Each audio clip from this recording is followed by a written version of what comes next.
Hey, Redcasters, be sure to subscribe to our channel and ring the bell to be notified about our latest videos. Go Big Red. You got this will get in. Those are great graph. Oh, is that a real one or did somebody make that one? That Calibraska one. Yeah, this gets us into the recruiting. It's like an 80s movie poster. But it's not bad. If I was any one of those players, I'd have that on my wall. This gets us into the recruiting segment here. And Calibraska, I saw this out there on Twitter a couple days ago. And then you see the new one here, and it's the triplets from Bellevue West, Hall, Kalen, and McMorris. And, so Nebraska, what it is, it's part of an in-state recruiting surge that we have going on. It's also part of an amazing month of June commitments here. Yeah. And it kind of culminated today with Carter Nelson's picked us over Alabama, over Georgia, over the who's who of college football. Serious offers from those programs too, not just they weren't fake committable offers. The coaches went to the schools and saw it. Can I just say real quick, Honky, you did such a good job on this graphic. Like, my Lord, if you're not watching us on YouTube, or if you're just listening to the podcast at any point, go back and check out YouTube. Go to this point in the show and look at this graphic that Honky put up, because this didn't just take him like a couple minutes to do. This was like some work to put in, man. Good job. Thank you. Yeah, I mean, this is just kind of it's a collage. I've done a little collage work myself. It shows. but this is in June. We had, I think it was 13 commits that have happened this month, but that's just for the next year. There have been some other commits too, walk-ons that are going to be part of this next season. And what's really interesting is the reliance on having guys come into camp and seeing them. So, Dave, I'll send this over to you here. We've seen this is part of me being drunk on Kool-Aid too. Is I love the idea of evaluating players through camps and everything, not just based off of star systems. My thoughts on those over the years. I'm not a star guy. Neither is Coach Rhule. I mean, they'll offer a guy that has no offers. But you look through this list here, and we've got guys. The kicker, Sam Cook's son, was here at a kicking camp. We gave a preferred walk-on to a JUCO and a transfer that went to the JUCO transfer camp. Let's hear for JUCOs. We've had linemen come to lineman camps. So when you look at this list here just as a whole, Dave, I mean, what are your thoughts on what we're getting done with here in June? Yeah, it's really interesting. I mean, I think we could talk about this for a long time, to be honest with you, because we've been talking about recruiting on this show since day one, really. And I mean, you've had this fundamentally difficult question of like, what does a star mean, right? What does a star mean? Right. And I think this actually illustrates what a star should mean. And then that's actually, it's from the recruiting services, it's their opinion on the value of how good a player is. But the reality is that every coaching staff should be doing their own evaluations. And I think, a lot of coaching staffs, even though they get paid $5 million a year, and this is not just talking about Nebraska coaching staffs, other coaching staffs are really maybe too lazy about this. And you need to trust your own eyes. And the thing is, you need to actually see these players and all this type of stuff. I think it's really interesting in the sense that, so we've got 14 commitments in June. Is that right? I think, it was either 13 or 14. I think it's someone following along that knows I think the it's answer. 14 today. Okay. I think it was 14 today. And I mean, maybe 7 of them are, to your point, not highly recruited guys. These are 3-star guys that maybe just got that 3rd star because they got an offer from Nebraska, have some other, middle tier type offers, or like the legacy, like Quinn Clark is the number 1 recruit out of Montana, but he doesn't have like a bunch of Power 5 offers, obviously, right? But I mean, I think it's interesting in the sense of like this evaluation of like, okay, so you get your big board at the beginning of the recruiting process for a year, and you go after your most sought after talent, and you start establishing relationships via text and emails, and you go visit the kid in the school and all this type of stuff, and then you hope that they come and visit. The key is to get them to Nebraska, right? And they have a bunch of maybe other offers, and sometimes you get some of those, and sometimes you don't, right? In this instance, and then we're saying that Matt Rhule and his staff haven't done that. They've had a big board for 6 months, but some of these guys they essentially saw at a satellite camp, maybe in early June. All right, is that about how that works time wise? I can't recall. Yeah, some of the Texas kids liked what they saw, invited him to come and do an official visit at Nebraska. They established a relationship at that point. They haven't even really, and had that. And then they're on campus. They have an official offer either before or after that happens, and they commit shortly thereafter. I mean, it's like bam, right? And I think it'll be interesting to see how this plays out, just in the sense of I think that, if Matt Rhule and his staff's eye for talent, and I think he actually has a pretty good reputation for this already, considering some of the hits he had at Temple and Baylor, recruiting under the radar guys. If these guys have good senior years at Texas, and they know that Matt Rhule offered them, that they're going to get some additional attention, right? We're going to have to continue to recruit some of these guys, even though they were under-recruited now. By the time they sign in December, I mean, you might see some of these guys elevate in the rankings, right? That's what I hope anyway. Yeah, especially after their high school season.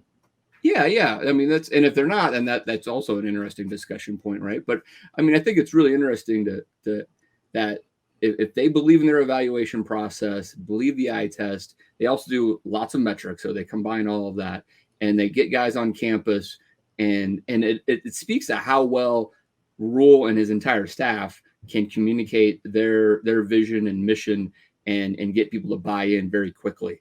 Because if that's not happening, these guys wouldn't be committing so fastly, right? And they're like, hey, they believe in me before anyone else does at this level, and I'm gonna stick to that. So it'll be interesting to see how many of these guys hang around. I hope it's a high percentage, and ultimately, if 6 or 7 of these guys, from a recruiting perspective, seems like a reach. If 3 of them end up being significant contributors, that's a better ratio than we've been doing under the previous regimes by a long shot, it feels like. For sure. And honestly, I mean, think about we got all excited when with Travis Fisher goes down and gets 4 guys from Florida on the last day of recruiting process. And we're like, who are these guys? Right. Yeah. And they all left. Right. And so they don't, this is way better than that scenario. Yeah. And they don't know who anyone in your class is. They don't have those relationships built up. I mean, to go back to this graphic, these were big 4-star kids, every one of them.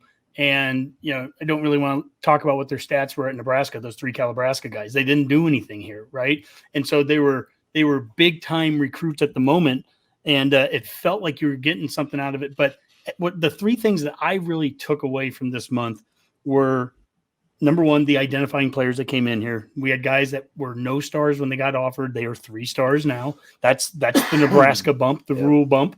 And if we go out and win titles at some point, they'll bump up to 4 stars and 5 stars. Just that you'll get the Alabama and Georgia bumps then. But for right now, they're offering a kid that hasn't really even been evaluated, obviously, by recruiting services, because they were 0 stars and now they're 3 stars. And those recruiting services don't know anything more about them other than they came to a camp and Rhule offered.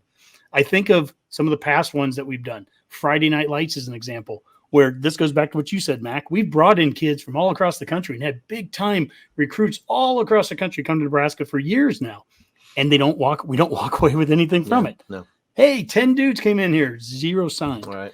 So the fact that this June has these kinds of results based off of the kids came in here and the kids signed, that's something. And the last thing, and this is the really important one to me, is what Carter talked about today, what really did it for him.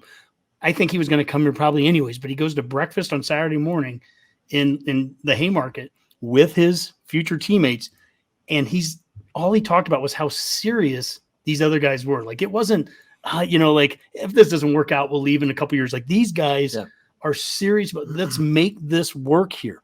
We're going to be successful at Nebraska. We're going to be serious about playing football. And he bought into those guys and that vision, and that gets to be these guys that that's the culture starting to get created. I'll be extremely disappointed if in 2 years we have a Calabrasca kind of feel with this group. I mean, these guys, if the Kool-Aid I'm drinking is that these guys are serious to play football. They're making those relationships right now, and they're committed here. Well, you mitigate that a lot by not going thousands of miles away to get those guys too. Yep. If they're homegrown boys, they're more likely to stay and join in.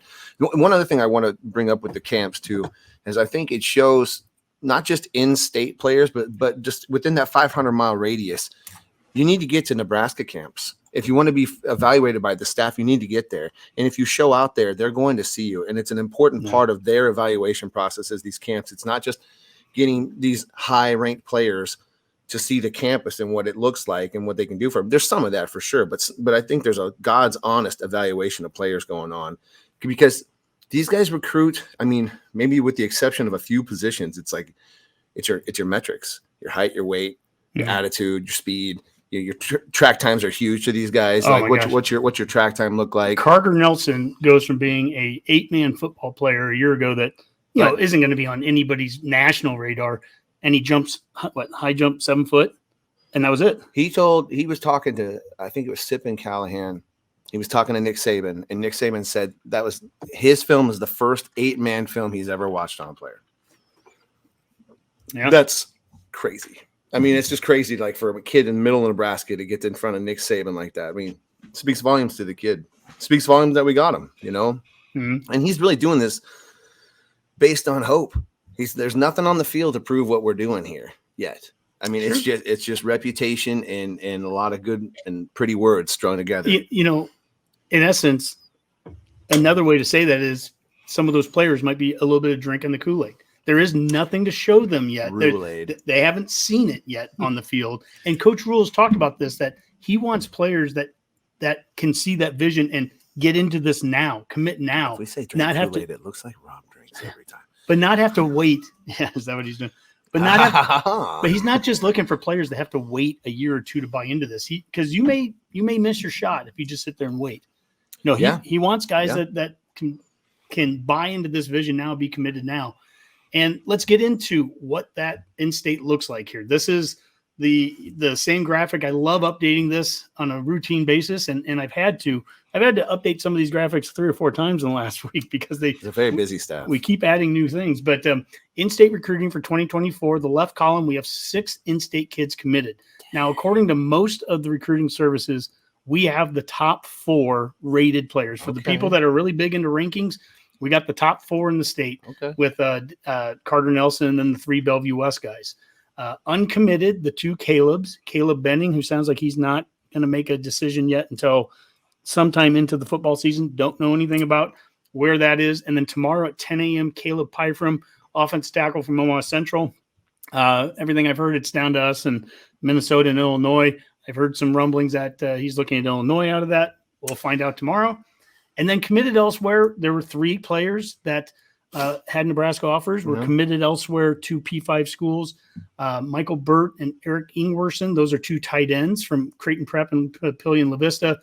Burt went to Iowa, Ingwerson went to Pitt, and then Teddy Rizak from Omaha Westside went to Notre Dame. I should note that the top player in the state that just committed today, Carter Nelson, is a tight end. He's the 2nd tight end in this class. So the likelihood of us going after a 3rd. I don't think we're going to get every tight end out of Nebraska every year. I just, the way we produce tight ends, it's not realistic. And it definitely softened the blow of losing those other 2. For sure. Yeah, we need to get the best 1 or 2, but I don't think we're getting them all. And Dave, I'm going to go back to you with this here. I've always been big on in-state recruiting. I've also been big on the Metro. And I remember when we first started the show back in like 2017, that was where we were in a real lull of going after actual Metro kids. We had gone almost like a decade, maybe only brought in 1 or 2 guys, and we'd lost a number of other dudes, Noah Fance and Harrison Phillips and so on. I look at this, and every year is going to be different. Last year we had several Lincoln kids that we were going after, but right now we have 1 kid from Ainsworth who's the top kid in the state that we got today. Everyone else is Metro. Yeah. I mean, this is 10 P5 offers to Omaha Metro, and I don't see that going away anytime soon. I'd like it if Caleb Benning would just go ahead and commit. I'd be okay with that. I don't know if you're watching, Caleb, but go ahead and do it. It's fine. We'll do a reaction show and everything. But same with that Clark, man. I didn't even know Ken Clark had a son that. Oh, the wide receiver from Minnesota. Yeah. So we got a legacy there too. Montana, I believe, isn't it? Montana, Bozeman, I think it's from it's 6'5". Again, checking boxes, height, length. I heard he's quite quick. It's just it's interesting. Now it needs to be said too. I remember when Frost got here and we got a whole bunch of really fast wide receivers, short guys, but they were fast. So it didn't matter because they were so fast, and we were all in on them fast guys too. And then we got like a McGriff, who's a really tall guy, I'm happy to do it. That's just kind of how my heart works on Husker football. I'd like to get excited about this, but it's not that I don't have the blinders off or on. I mean, I'm aware of my blind spots. I know where I can be hurt, but it's just more fun to talk about it this way. The things have changed. And I will say the speed at which these guys are committing after a hard push by the staff seems different. That seems different to me. We're not really long playing or waiting out a lot of these guys. Even Carter Nelson, maybe that took a little while, but I still feel like it could have went a lot longer before he made a choice, and he's already in. So that helps. When Kalen, when we finally pivoted and went to him, he was cool about it. And he was quick. He was quick. He's like, "Oh, sorry, Mizzou, staying home." And like that, there was a nice quick transition, which made a lot of these other moves, I think, possible. So he gets a lot of credit from me. I do think that's being the pro here, the professional, in how you're recruiting players. There's a big knock, a year ago on Frost with how they had recruited Raiola and whatever. Don't want to get back into that, but when you think about how Coach Rhule and staff recruited Raiola and Kalen simultaneously, which was it's a 1A and a 1B, and but they're not burning bridges with Kalen as they're clearly communicating with Kalen and not burning bridges with him along the way while they were trying to continue to recruit Raiola. I've heard a lot of people, some fans getting frustrated that, we've been offering 0-star kids and how is this staff going to recruit against the big boys? Even when I show them, hey, we just beat Alabama and Georgia out for Carter Nelson or the running back that we just brought in from Texas, beat those schools out. It doesn't matter.